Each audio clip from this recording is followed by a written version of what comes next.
everybody, let's begin. So today's topic is going to be about how to interview, proven interview techniques to find great hires.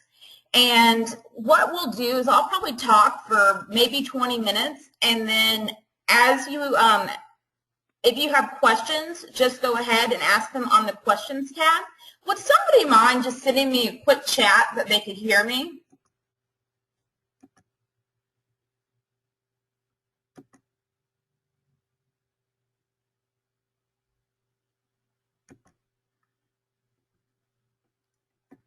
I just wanted to, if one person could just send me a quick little chat that they can hear me.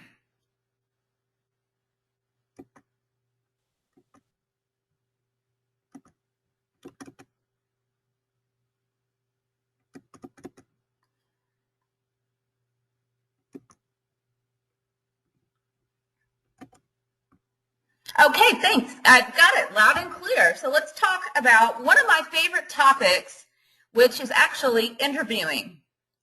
So I'll tell you why I liked it. I went through a behavioral-based interview class at Georgia Tech, and it was actually really enlightening. So what we did is we brought candidates in and that were unemployed people that were looking for jobs, and we also brought the HR staff in, and everybody who was an HR generalist at Georgia Tech had to go through this process.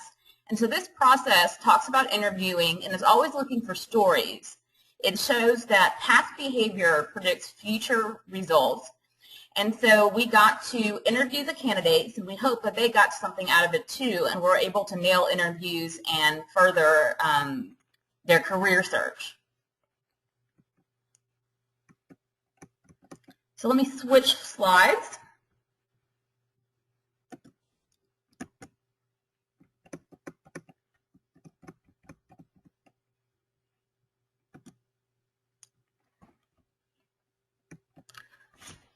So this is part of an overall staff management webinar series. So we've already talked about attracting a great staff, and that should be on the website if you missed it. And then today we're going to talk about proven interview techniques.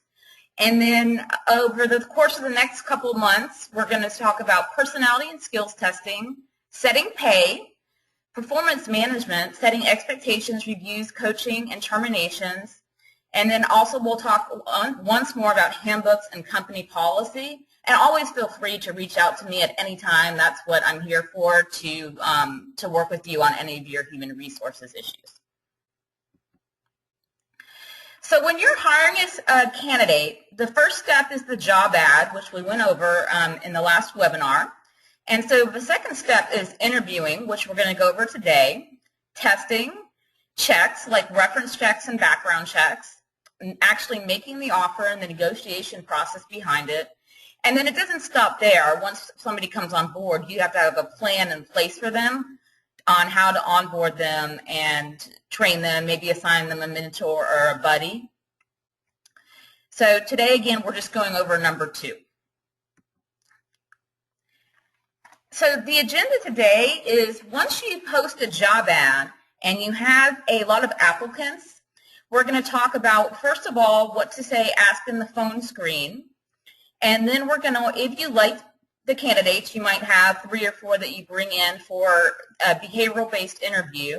And we'll do some sample questions and answers. And we'll talk about always documenting our responses and taking copious notes, just in case somebody wants to say that you didn't hire them based on that they were a member of a protected class.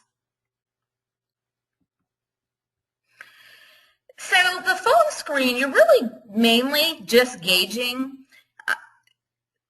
their communication skills, their reason for looking for a job. You're looking for any gaps in employment and for them to explain why. So here are the questions that I typically ask. You want to make sure that they've done their homework about your practice. So we were looking for somebody at Prima who had no idea what we were. They hadn't even bothered to Google us. And so that's a red flag right there.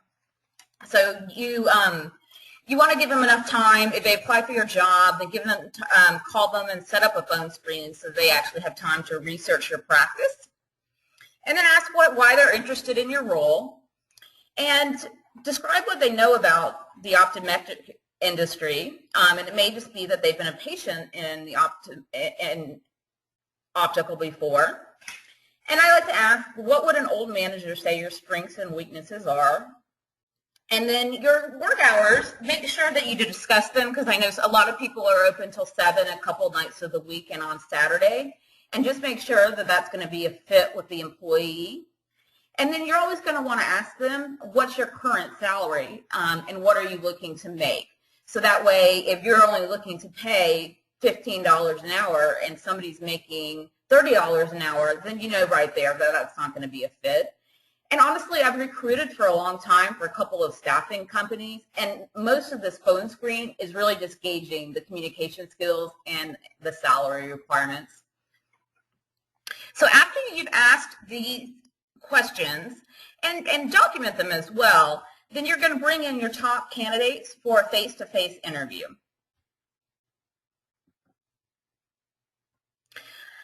Interviewing, I love interviewing and I love being interviewed because it's a learning experience. So always, if somebody's from a medical field or any field at all, always be asking them questions that you want to know. Hey, how do you recall your patients?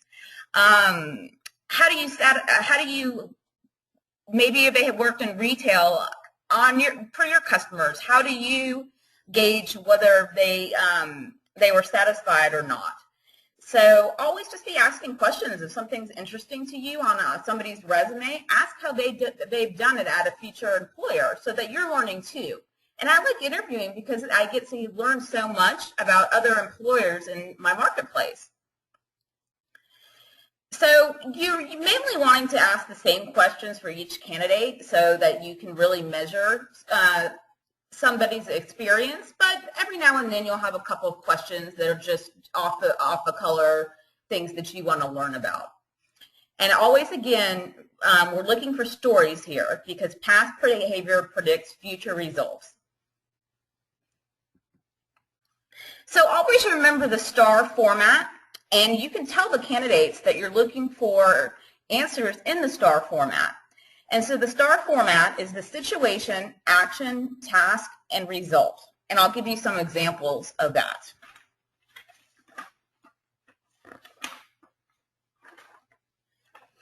So first we're going to talk about bad interview questions. And bad interview questions elicit yes or no answers, and they're very closed. So if you're hiring, I'm just going to use the example here that we're hiring for an optician. Are you comfortable selling? Yes or no. You're not going to get anything out of that. Did you like your last job? Yes or no. Do you work well under pressure? Yes or no. So you're not going to get anything other than yes or no answers. So these are bad interview questions, and you're going to want to instead ask them good interview questions where they're going to tell you a story that they have proven that they've done this. So let's talk about some good interview questions. Describe a time when you provided excellent customer service.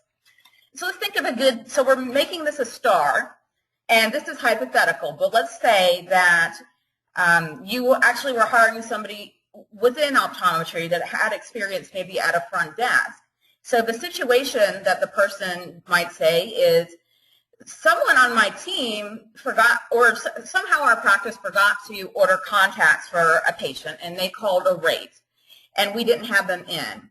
So I told them that I would call them. I'm so sorry. I promised I'll call them back within an hour with a resolution. So there you're providing and telling the upset customer when to expect a call. So I asked for a manager's approval, and we are actually loosely know that another OOD's office down the street has those contacts in stock. So I ran out and grabbed them, was back within the hour, and then called the customer and told them that we had the contacts. I explained it was a mistake, and we gave it to them for 50% off. And so the result was a positive Yelp review. So here the situation was the upset customer, the lack of contacts. The task was asking approval and calling calling around asking for new contacts. The action was that you went out and got the contacts from a friend, neighboring OD, and the result was the customer was happy and gave you a positive Yelp review. Some other good questions are: share an experience when you applied technology or information in a job. How did it help you? So you guys are always, I know ODs are always implementing solution reach, and they have a lot of customization issues with that. So you want somebody that's able and adaptable to change. Also, maybe share an effective method you've used in arranging displays of merchandise. So that could be anywhere. I used to work at Party City in high school and college, and I really enjoyed putting together the end caps and the displays for Halloween and Christmas, that type of thing. And let's do some additional good interview questions. You can say, first set it up and tell somebody some core things about the benefits of one type of glass over a pair of glasses over another. Make sure they comprehend that. And then you can say, pretend I'm a patient. Sell me a pair of glasses. Why should we hire you? Why do you want this job? And then you can ask them that you do perform a background check. Have you ever been convicted of a felony? I was talking to a member today who is looking for an office manager. And so I think she may have been asking closed questions. And so for an office manager, I think a good question might be, tell me a time that you had a problem employee and what did you do about it? And a great answer would be, I had a problem employee. She was gossiping too much. She was toxic. She was coming in late. So I counseled her and I wrote her up, but I put together an action plan where this didn't mean that it was going to be immediate termination. I really wanted to work with her and coach her and get her better. And the result was that she became an effective team member. So those are kind of stories that you want to hear from people. So this is what I like to have if you have a candidate that you like, so you've got somebody that's telling you great stories and that you think that they could be one of the top runners, make sure that they fill out an employment application, and this is going to ask for their references and ask if you can contact past employers. And then if you're going to do a background check, then have a background check consent form ready. And once you have that, there's so many companies that will process a background check for $30 to $80, just depending on how far deep you want them to go. Actually, I worked at a company called Unisource for a while, and they must have done the $80 one, but they sent me a copy of the results, and it was really creepy. It was every residence, every job, every salary, all the dates of employment was there. So that right there can be very telling. So if somebody's putting something on the application and then the background check comes back and they don't align, then that's a good way to also screen your candidates. So the employment application asks if you can contact the references, and then you can also ask them to take skills and personality tests, and these are all included for free in your premium membership. So that way if you have two candidates, you can tell if one might be smarter than the other or better at taking tests, as well as there's certain categories of your personality. So it's perfect, playful, powerful, and peaceful. And so if it's a sales position, you're going to want somebody that can be a little bit peaceful or a little bit playful, because it is going to be an extroverted role. So I wanted this to be just kind of more of an interactive session. So I kept my speech brief, so I just want to now just spend the rest of the time answering any of your questions.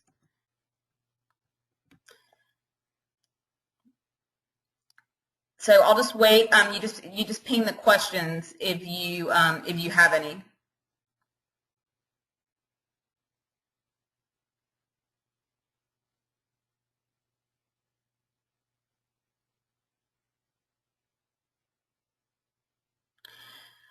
We've got interview guides that are posted on our websites for every position, so office manager, tech, optician, and even an associate OD as well. You still want to get those type of questions. So we've got the guides, and you can take those as a sample, and then if you have other questions that are more important to you, just mix and match them, out. And then always document the questions and the answers, because you do have a look-back period of 2 years, so just make sure that you're taking copious notes. How much stock should we place on the testing? That's a question that came up. I don't think the testing is that difficult. It asks basic retail math questions, some comparing information, some data checking. So if somebody failed the test, I do find that to be pretty telling. So I would take the test, just feel free to take the test yourself and see what your scores are, or have a staff take them. But somebody failing the test, so getting less than a 75 or something like that, I would put some stock into that.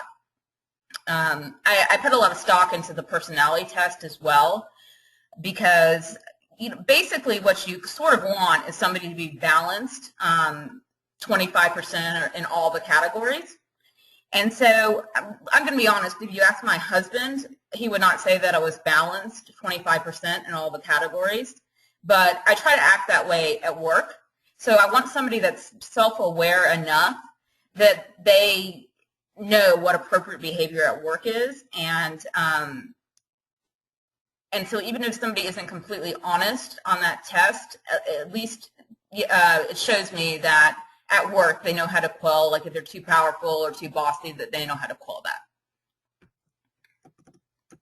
Where can we get a copy of the skills and personality test? It is on our member resources site.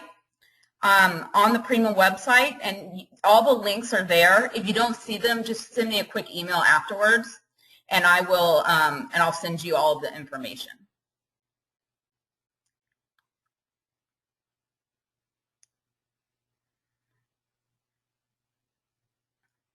Does anybody have any more questions?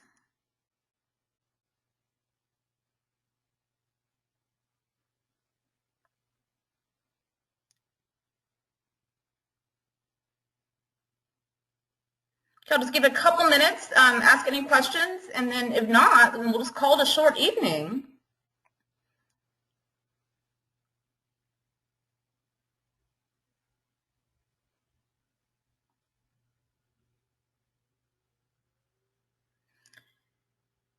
Well, guys, I guess hopefully that you've got the guides there, and we'll just close. Always learn from your interviews, and I find this this part of it really fascinating. So thank you, guys. Good night. And if you have any questions, just reach out to me. That's what I'm here for all the time. Just send me an email, and we can set up a time for a consult. I've also helped people evaluate their candidates as well. Sometimes folks will send me resumes and just say, what do you think? And I might point out some things that I might ask the person about job hopping or whatnot. But anyway, thank you so much, and enjoy the rest of your evening.